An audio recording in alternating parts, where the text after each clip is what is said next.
Hello, and welcome to another Backseat critique. And this one, again, has no Teddy. It has a special guest on one of these sides. I'm not sure which. Ooh. There's a And as wild per film u- brain. and as per usual for when we have a special guest, forgive my complete different background, by the way. I'm house sitting for my dad at the moment. But so we might get a cat involved. But um because we have a special guest, Film Brain got to choose the film we watched. So, we have to blame him for it. Now, Brian, why did you choose this film in particular, Clickbait Unfollowed, which I'm guessing most people haven't heard of? Even I Uh, hadn't heard of it. I chose it because Tubi has recently launched in the UK. Tubi is a fast service, free ad-supported television. Basically, they're the free equivalent to Netflix, which is a fast-growing industry right now. There's a lot of competitors, but Tubi is well known in the States for having lots and lots of movies, but also being a fine purveyor of absolute trash when it comes to their original productions, of which Clickbait Unfollowed is one of them, and even one of the fewer that's actually available in the UK, because weirdly a lot of them aren't. I don't understand why. I'm certain Tubi must own most of these. But yes, I was looking at these thinking I must look at a Tubi movie at some point, and then an opportunity presented itself. It did. Forgive me, my laptop's dying. Well, that's that. I have got mine wired up, so it's all ready to go. Everything seems to be hooked up here. I've got so many cables that you can't see on this end. The That's picture just my quality work is great, computer. but it's like a duck on water. Just underneath the water, it's just like paddle, paddle, paddle, paddle.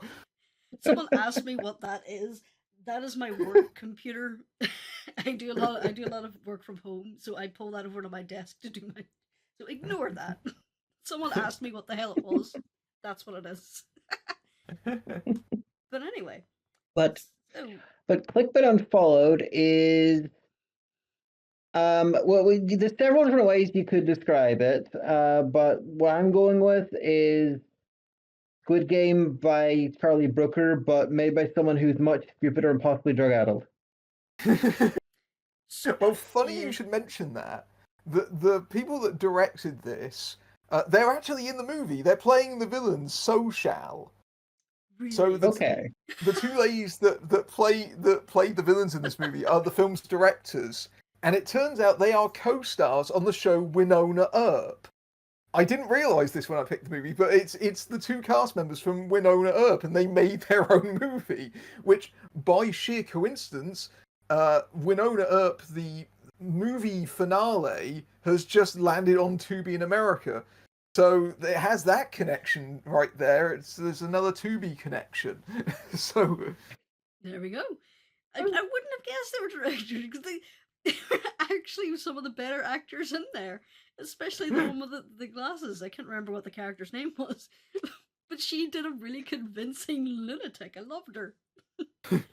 I love that they Well, contrived it so that their name was So Shall. You could like portmanteau it in like so clumsy, but it's kind of terribly brilliant.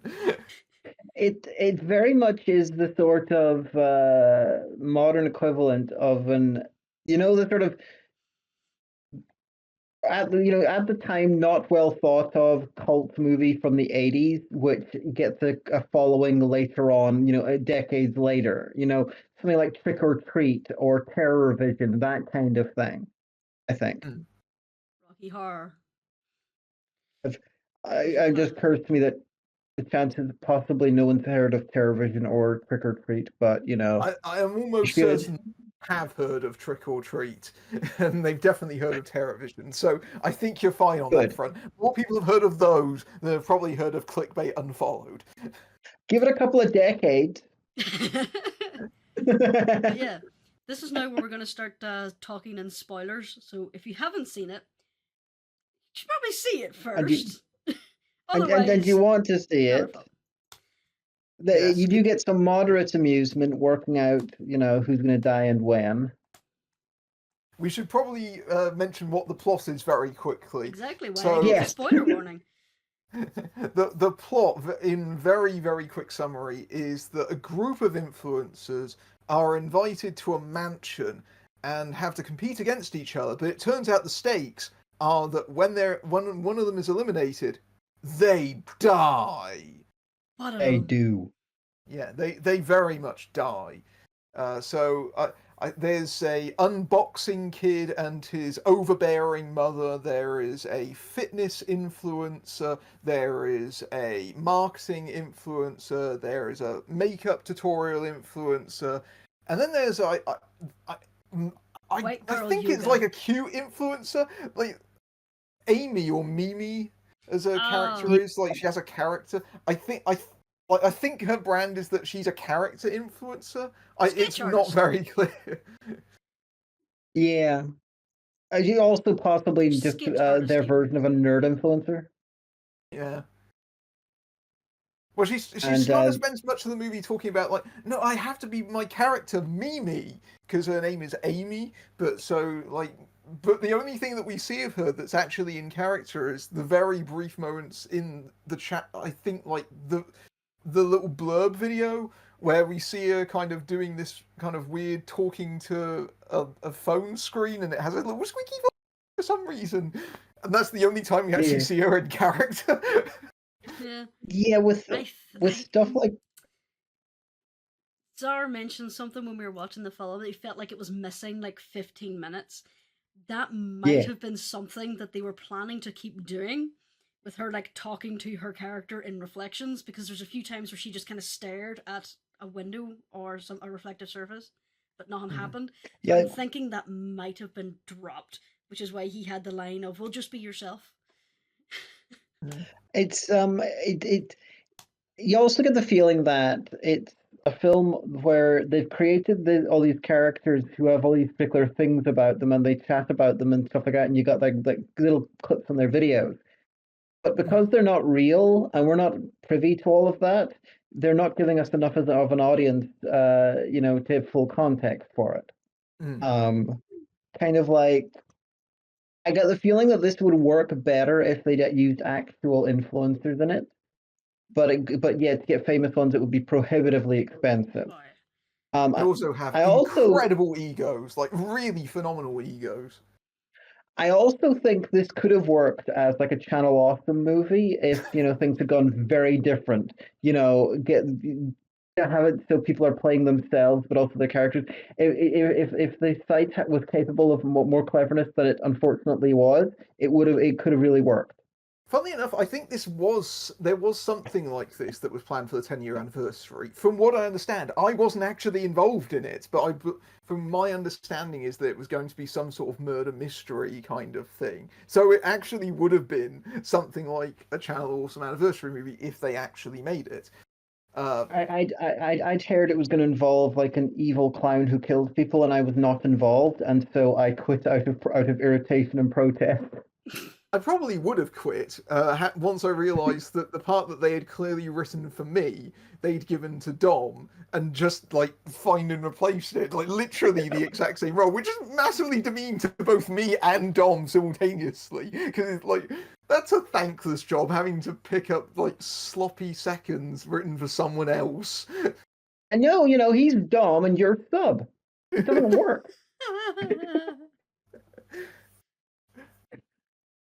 But I realised I forgot the most bonkers character in the movie, which is a sort of nature, yeah, sort of like a nature influencer or spiritual influencer that is very much cultural appropriation-y, but also is most famously known for being viral because she used her menstrual blood to feed plants.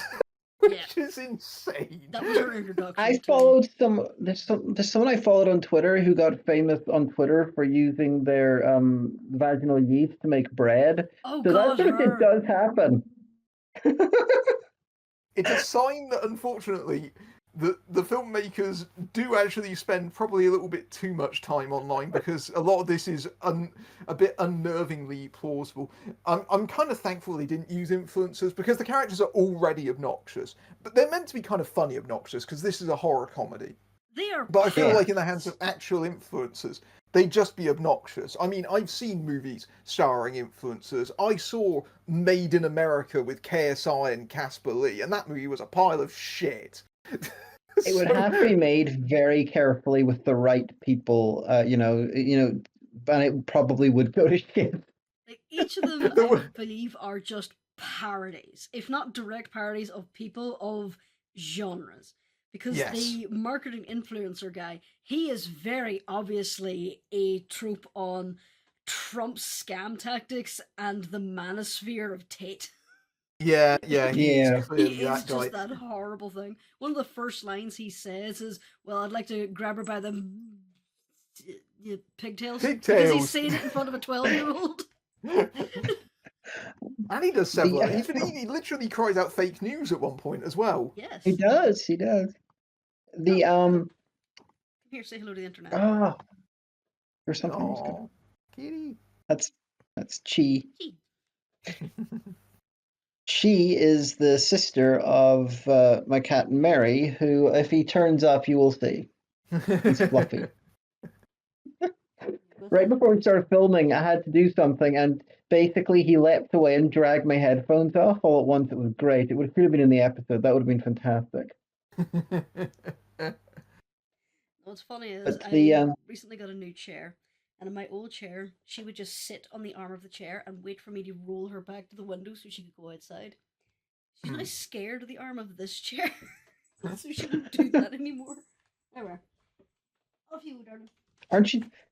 They're like 3 floors up, and the cat flies or something. I'm not sure. Spider cat something. We're on the first floor, European first floor, and there is a little like half shed below my window where we made a little walkway across it and a plank down to the ground so she can come up and down as she pleases. And One of my there favorite is- subtle. if you can see it, there's a little white thing there. That's actually a little motion sensor, the light that's above my computer. So whenever she comes in, a light flashes above my computer so I can open the window for her. It's an ingenious cat-based system. My favorite subtle joke in this film, though, going back to the film, is the sort of the goop enthusiast influencer who's very much into sort of like Indian stuff and just cultural appropriation. Perfect description. He's culturally appropriating an English accent the entire time. Yeah. No one, no one calls her out on that part. It's just mentioned slightly, but it is funny that that's an extra bit of cultural appropriation. That's why he shouted fake news, because she dropped out of the English accent and went back into her Georgian accent. That's why he shouted fake news. It's a pretty clever gag. It's again a little bit too authentic in some ways. Yeah. And then you just have the mother character. Jesus. As a person you love to hate, fuck me. The film spends so much time on that character early on that I was genuinely worried that she might end up being the protagonist somehow. Yeah, I was expecting it to turn out like a mad dash to save the kid from the mother's perspective. Yeah, because the film focuses a lot on that character in the early going, surprisingly so, considering that she turns out to be one of the film's main antagonists. And because we're in the spoiler section. Yeah, definitely. Her son gets removed from the game very early on, and I was kind of disappointed in that because having a 10-year-old kid in this film really changed the way that the characters spoke to each other and made some different sort of stuff, in interactions and stuff like that. It gave it a slightly different flavor. Then having him removed, it made it a little bit more generic. Then, of course, the ending happens, which I'm not going to go into because that's a spoiler too much. But the characters get very vulgar from the point the kid is removed from the proceedings. Yeah, it forced. I get the feeling his presence there forced them to do a little bit extra thinking on what the characters said and what they did because there's a kid around. Yeah, hence they're kind of censoring themselves. And at one point, one of them shouts bullshit, and the other one's like, "Shh, kid."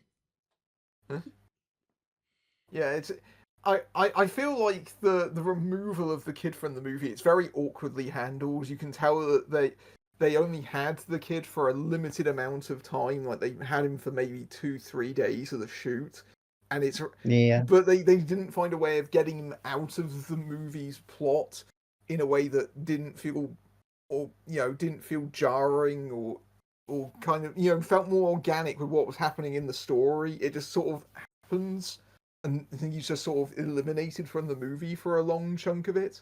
Hmm. It's very possible that the kid actor didn't want to be an actor and his mother pushed him into it. It would be deeply given the storyline of the movie, and they plays a kid who doesn't want to be an influencer. But back to talk about what the plot is. So they're invited to this mansion, and then they have to do the challenges. Some of the challenges were just generic influencer stuff that people do for things. Like one of them was brand partnership, where they're literally just after seeing one of the contestants brutally murdered, they're handed a random product and they have to sell it as best they can. I kind of So liked some of the them, challenges because they were so like the last one, the apology challenge. I laughed out loud when I realised that was what it was going to be because it's such a cliche, the influencer apology that never works. It's very funny. Hang on, let me get my ukulele. Yeah, it kind of works as an anti-joke as well because usually with this kind of film they put a lot of effort into the challenges and stuff like that, the things that the trials that the characters have to go through. Squid Game's the best example of that. There's thought put into making that as large and ridiculous as possible. This one, by being so minimalistic, it's like an anti-joke where it's like you're just doing a generic influencer thing, and then if you do badly, you die. It's kind of funny. yeah, Yeah. it's like a reverse Mr. Beast video in some ways, in that they don't Yeah. have a lot of money, so they try to substitute it by being kind of clever in stupid ways, but cleverly stupid. And probably still less human rights violations. Yeah. If only Mr. Beast had financed this and played himself, it would have been much funnier. They definitely should have had a Mr. Beast type in this, mostly because it would have been Yeah. incredibly amusing to see him die. Yes. But the matter behind it is essentially a face on the wall for half the thing. They don't actually interact with her until the near of the end. And her face is grotesque. It's implied that she has had heavy surgery, like heavy cosmetic surgery. There's like almost like the Joan Rivers-esque massive cheekbones and hugely inflated lips and a paralyzed forehead. And Yeah. halfway Have through you the seen film, if you've ever seen Jocelyn Wildenstein, she was an heiress in the 80s. yes, She I had a heard lot of of terrible plastic surgery, and she was the that's poor kind of doll what who they're was like going for. addicted to it, wasn't it? I believe so. And Yeah. the other one, I can't remember the name of the person. The person who was in Dead or Alive and sang "Spin Me Right Round, Baby, Right Round." Towards the end of their life, they had a lot of heavy plastic surgery in that sort of vein as well. So that's the kind of look you're going for. But at one point, her face, like you could tell they went through a couple of masks because it was never quite the same between scenes. So they probably went through a couple of masks. But at one point, I was just looking at her and going, "That's just one of the brothers from White Chicks with like the mask." It does have that look. The opening title sequence is literally her having her face stitched on, which is a bit of a strange choice. It's one of those choices that appears to be, we have to signal to the audience that this is a horror film, so I guess gore right at the top of the movie, even though there really isn't any for like another half hour or so. Yeah. Like, I will Yeah, admit, you gotta get their attention. if without that little surgery scene, you could be forgiven for not catching on what this was actually about. Because very little is telegraphed until the first influencer fails the challenge. Yeah. And then That's true. they You bring could in mistake it for a comedy. Yeah, you could have mistaken this for what was going to be like a situational comedy. And they did that really well, in my opinion. Like, you could tell this had a low budget. It didn't have a fantastic budget. But what they had, they worked really well with. There was like one set for this Yeah. house, but it was brilliant. The yeah, and the scenes that are where they clearly saved money, like we got some random corridors and stuff, and they're like being lit with guys wearing ring lights and stuff. In context, it makes sense because they're going behind the scenes of the actual place where there wouldn't be much crap, and they're carrying the ring lights with them and stuff like that. So they were very clever in where they cut corners cost wise.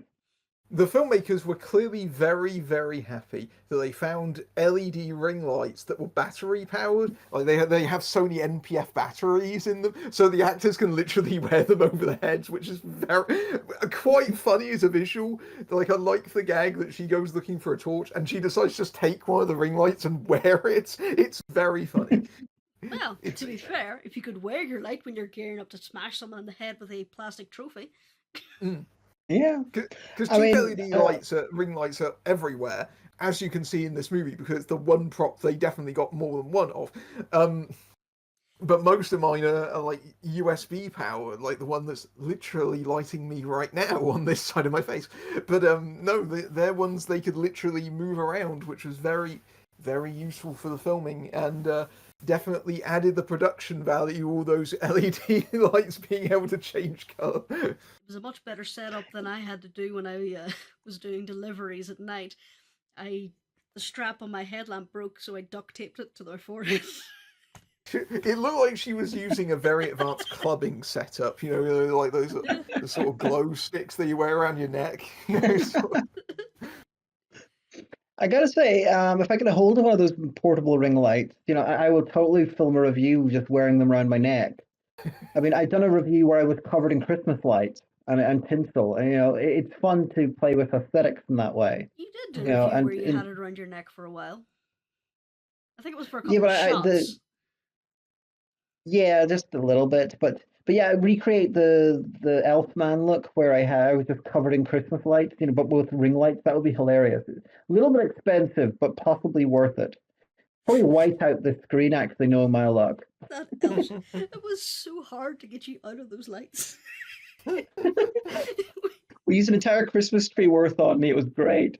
And with her moving around, it somehow managed to cinch itself tighter. We stopped just sort of cutting it to get her right.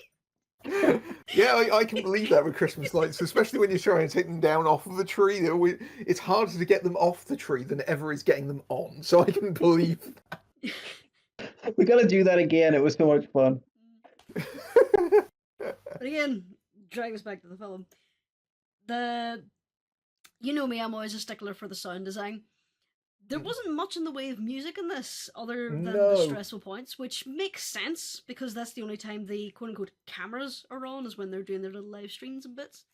There's not a lot of music or incidental sound design. It's especially noticeable in the early scene where they're all first talking to each other around the table, and there's these awkward pauses, and they literally are pauses. Like the sound goes completely like dead during these moments where the characters are glaring at each other, and there's nothing there.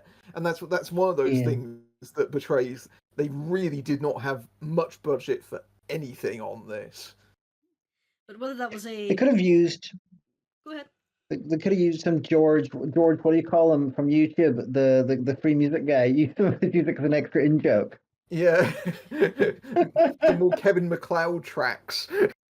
Yes, I actually found I watched a horror movie. I can't remember the name of it, and it was low budget, but it actually used one of his tracks in it in the end credits music, and it was one of his really distinctive, sort of energetic ones. So I just burst out laughing just as this film ended on a really dark note because I'd seen that in like comedy skit videos. It was fantastic. I have the same thing. Like I've used no diss to Kevin MacLeod. He's a great boon to us cheap online creators. But when you watch an actual movie on Amazon and you watch it and it has a Kevin MacLeod track in it, or I mean, it was like really, really like crap stuff, like Raiders of the Lost Shark, and it uses Kevin MacLeod stuff.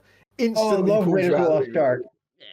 instantly pulls you out of the film. Like I use Instantly. this for my D&D campaigns, just for background music as well. I think the one I saw was one of the Halloween Jack films, I think, but I could be wrong about that. It's You the know, same with any music that Doug Walker has used in his stuff, because Doug uses the same 5 tracks in his videos, so I know very well the sort of big dramatic music, and so when someone uses that cue, I mean, I'm like, oh no, he's using the Doug Walker tracks. yeah, I use the I'm same sure that 5 must be tracks like. as well, but I use different tracks. But yeah, whether it was a budgetary choice or they wanted to keep the music away while things were real life versus what was put online, I'm not sure. I Plus, would it like. meant the only. Go ahead. Plus, it meant the first use of music in the film properly was during the influencer sort of thing about music. You know, when it ended up killing someone. So you could argue that they kept music out of it, brought music in that scene, and then so that makes it more dramatic. That might have been what they were going for. But technically, Doesn't during the really work. deaths, those were also being recorded. Ah, They were good dropping point. little stinger tracks in there. There were early jump scare moments. Not huge jump scare moments, but they were attempting to jump scare. So there's a couple of little incidental stingers before that point. Yeah, no full on, no full on musical bits, just tiny bits. I really liked the misdirection they did early on, where it made out that the Manosphere guy was being a lot more conniving than he actually was. Like, it gave hints that he was behind stuff, but it turns out it was actually another character. Mm. It lined him up for, I think, like 3 things that he was supposed to have done, but it turned out to be the other character. Yeah, After then screwing him over. I do think that there is actually some thought put into the characterizations and making sure they're reasonably consistent. The mother character is definitely the one that has the biggest problem, because once her kid is eliminated, she doesn't respond in the way that she really should do in that situation, even though she's like this conniving person that very much will do anything to get on top, and immediately kind of switches gears once she becomes the face of the channel. That's like, she still gets over her dead child very, very quickly, and then like there's this weird relationship that develops between her and the marketing guy Axel.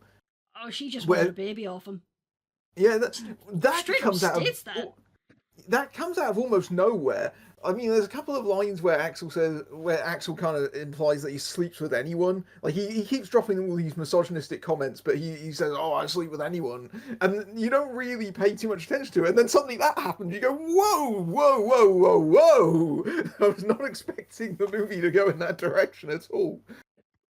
My The thing take on is, that I was that we had think that was a two. direct reference to a certain influencer who I'm not going to name, but she. This is actually probably could describe a few of them, but she got to the stage where she was one of those mommy bloggers, and her oldest child got to that stage where they were no longer small and cute.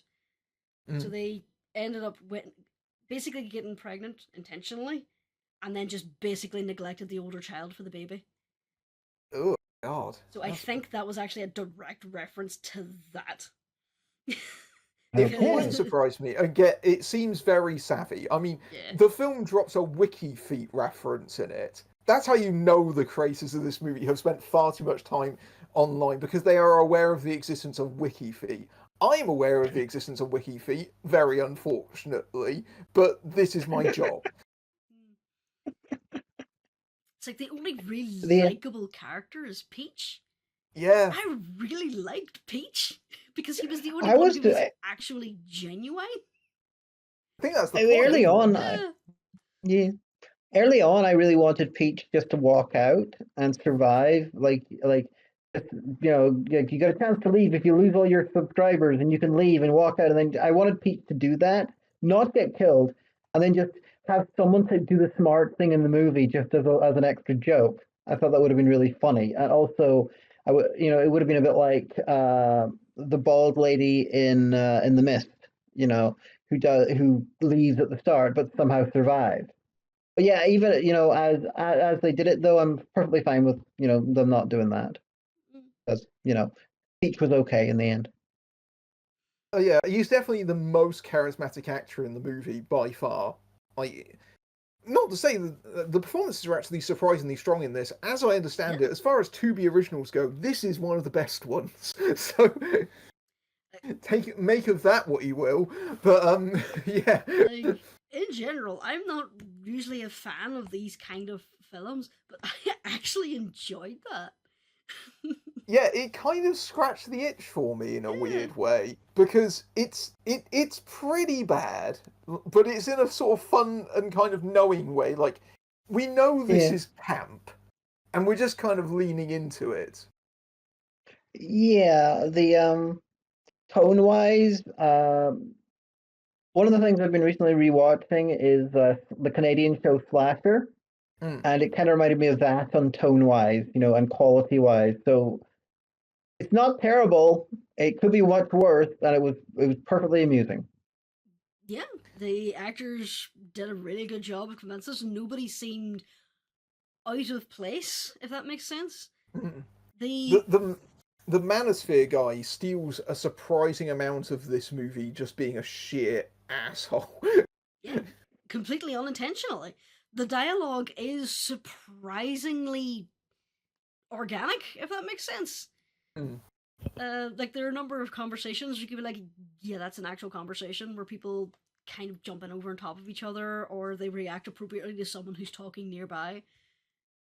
Or when you Um, have influencers meeting each other for the first time and chatting, and they know each other's work. It was very reminiscent of meeting people at MagFest. yeah, Some very similar things said. As people who are technically in this sphere, it feels a little bit too close to home sometimes. it's really freaky when I get recognized because I'm like, really? I'm a talking head in the back of someone else's video. How do you recognize me? Like, the funniest The thing is, my mum fosters, and she brought on a wee foster wean, and she was trying to basically show me something she was interested in, and she showed me this YouTuber that she thought was really cool. She brings up a video of Hagen, and I nearly died laughing. And she's like, "Whoa, whoa!" Like, thinking I was making fun of her. And I looked at her and went, "Oh, it's okay, I know the mistress." And she went, "It was I had an so experience years ago I was in university. I was in a society called the Myth Society, and it was about role playing games. And didn't play many games, but I would go and hang out with the nerds. And then years later, there was somebody who followed my videos, who I knew through they watched some of my videos. They were fans and stuff like that, and they went to the same university. And then I got contacted years later by saying that they'd once had a conversation with someone where they tried to explain that you should watch this YouTuber that I think is really cool called Diamanda Hagen to some people who are also trying to tell them that, oh, there was this person who used to be here years ago that you would really have got on well with, and then they watched the video and they realized you were talking about the same person. What most ridiculous things happen sometimes. yeah. So funny. Of course, I immediately arranged for Zara to come over and meet her, and it was so funny. And so overall, final thoughts? Any particular scenes you want to discuss? I wanted to mention some of the kills in the movie. Oh yeah. Because I do think some of the kills are like interesting and sort of funny in their own way. Definitely the best one is the death that's eventually faces the kind of marketing guy, which is by far the most brutal and elaborate of the death set pieces. Oh yeah. If you're familiar with the Byford Dolphin incident, or Byford Dolphin, it's a reverse version of that happens to the guy. Rather unpleasant. It's surprisingly squishy for a movie like this. And it feels a little bit weird because it has that kind of made for TV quality, but there's lots of F bombs. There's like loads of swearing, and it can get quite gory in places. like the kills are clearly done very tongue in cheek and a bit goofy. The kind of one for the sort of spiritualist one, where she's bled onto the plants. I feel like that one doesn't quite have as much impact as it really should do. It kind of feels weirdly weak in terms of its execution. And then late in the movie, one character dies off screen, and that's done in a very cack-handed way. I don't understand why Yeah. they decide to do it like that unless they really didn't have any budget to I film it think on they screen. wanted to play on the unboxing video thing. Yeah, Because I think they had that scene whenever they had made it out that the kid was dead. they held on that kind of audience thought of where the hell did she go for too long? Because the last time we see her, she's running out of frame, and we don't like. Yeah, There's no indication of what happened to her before that point. So you go, is she going to come back in? Yeah, either with that you show the actual death, or you have the characters try to find her and fail, and then not be sure what happened to her, and then you find out, because there's an unboxing later on. Then Well, I think either of those would have worked better. to be fair, at that stage there was only one character left, and he was kind of forcefully removed. I don't think he had time to go and look for her. Well, after the villains sort of got their comeuppance, they could have done something.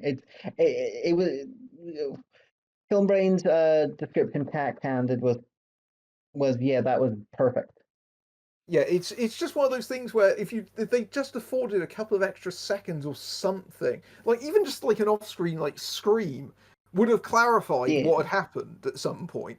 Instead, it just leaves it hanging in the air for about 10 minutes, and the audience is given enough time to go, "Wait, what happened to her? Is she dead? Like, what happened?"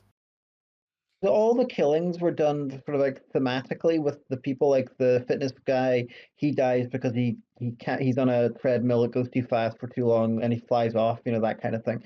They were all the marketing manosphere guy. His one involved being sexually used, shall we say? Yeah.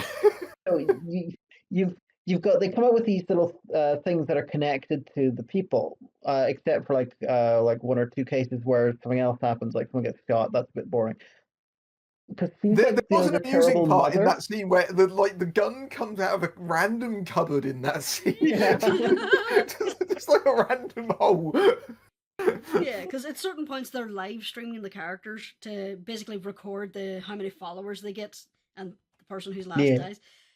And but one of they the things they said was there was an sorry, NDA where they weren't allowed to hint of the fact that their lives were actually in danger. So if they ever started to talk about it, just a little gun came out of the wall. It's such a silly It was so silly, but it made so much it was sense. it was so silly because NDAs legally can't are not legally binding when it comes to crime. This has been Technically true. established. But then again, But I'm sure But it said in the contract something along the lines of, if you talk, you will be shot. I mean, if it's in the contract, it's legally binding. they did highlight a phrase whenever they showed the contract to her, but it went by too fast for me to read it. So it's I could have possibly they paused. didn't show the mother's. It's possible they didn't show the mother's death because they couldn't think of something thematic, for to do with motherhood that wasn't very expensive and or just existentially horrifying on another level. Again, Because I think they were just going for the unboxing thing. So it was probably a maybe guillotine with her head falling in the box. that'd be a bit disappointing. What else? So we've talked about the. Anything else? Anything else you just want to add? Any last little talking points? I think we have covered this beautifully. Yeah. I Honestly, think so too, but unfortunately, we need to continue talking until the cat reappears so you can see the cat. have you tried calling the cat? Mary. No, I don't have any. Stop, I don't have any. stop. I don't have any treats near me. I don't have a treats container to shake. Otherwise, he could come running. God damn it! Next time, next video. Anyway, final thoughts. I enjoyed it. It was. What if we do a low budget Squid Games with influencers? Yeah, it was fun. I enjoyed. It was a fun film. If you just want a dumb little movie night, go for it. Or if you just want a cool little film to put on the side when you're playing a game or doing your little jigsaws or whatever, as It, we it pretty much is all do this it, it is trash. It is knowingly trash, but it's kind of it's fun in its own way. It is surprisingly entertaining.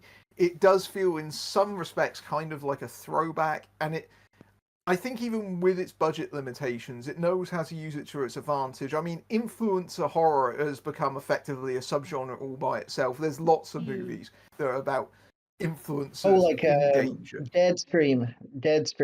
Yeah, Deadstream, influencer. There's a movie that's opening in the UK this week called Die Before You Die about an influencer that gets buried alive.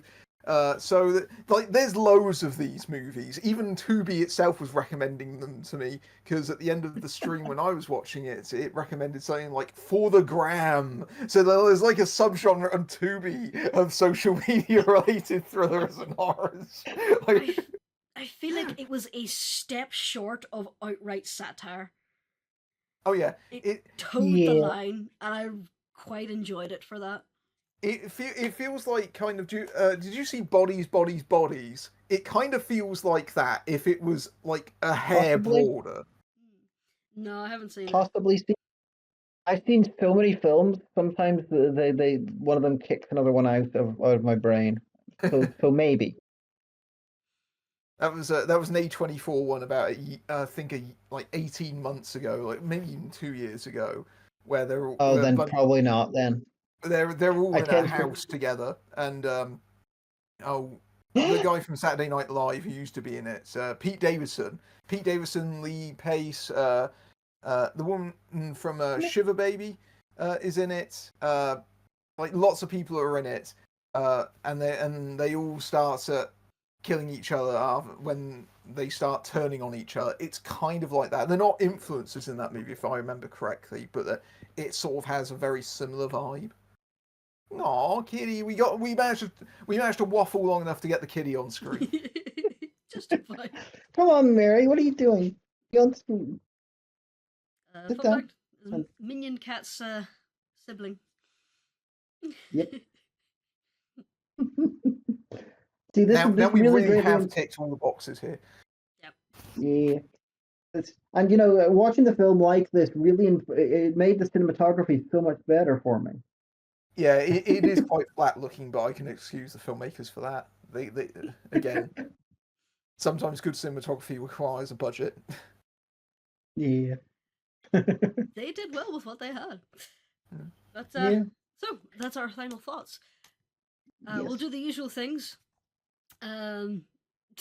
Like, favorite, subscribe to there. Check out Phil and Bray and his fun shenanigans, where he does his catchphrases and things. Symbolism. Where he occasionally turns up in hotel rooms with me. Yeah, occasionally does that. Got one cooking up right now, haven't we? Oh no. Yeah, that one's coming out in November. Fun. So not long. I'm not dating the video or anything. Again, join our Discord if you want to possibly come into these in the future.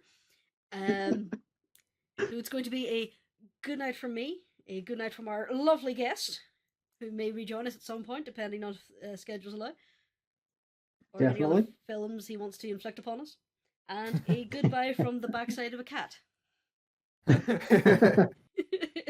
And next time, it's another horror movie and it's another special guest. But, I'm not telling you anything beyond that. All right. Thanks for joining us, and we'll chat to you later. Bye.